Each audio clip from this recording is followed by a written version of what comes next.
Guys, if you have a daughter you suspect is autistic, then you really need to hear this, because this could be one of the most important videos, guys, you ever watch, because this is something we don't really talk enough about, and it's the worrying impact of women who are diagnosed later on in life or never at all. And recognizing these signs early matters more than most people ever realizes, because for years autistic girls were missed because they didn't fall into the stereotype, guys. They were quiet, compliant, sensitive, high masking. So instead of getting the support, they learned to cope, and coping came at a real cost. Now, many late diagnoses for autistic women describe the same patterns, things like chronic anxiety, burnout, people pleasing, feeling too much, feeling not enough, pushing through pain and exhaustion, years of being told it's just stress and no real answers. The nervous system, guys, never got a break. And over time, that constant masking and overwhelmed often shows up in the body with things like chronic pain, fibromyalgia, fatigue, autoimmune issues, sensory overload. And as you get older,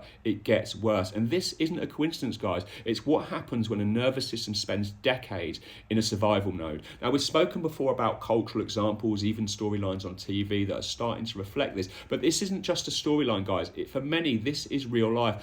And it's very personal something to me as well, this, because looking back, I always believed my mum might have been autistic. I mean, she struggled for years with things like fibromyalgia, severe pain, sensitivity, anxious, and she constantly pushed through without any real answers, without understanding. And unfortunately, she just died far too young. And often I wonder how different things might have been if she'd been recognised, supported, understood earlier, instead of just having to cope and piece the bits and pieces together. That's why early recognition matters, guys. Not to label a girl, not to pathologise them, I get my words out, to pathologise them, but to protect mental and physical health long term. Because an autistic girl who is supported early is less likely to burn out, develop chronic health conditions later on, internalise shame, or believe she is broken. She learns that her needs are valid, guys, before her body has to scream for it to be heard. So if you have a daughter you suspect might be autistic, guys, you need to trust your instinct. Quiet suffering is still suffering, and recognising it early isn't about limiting her future.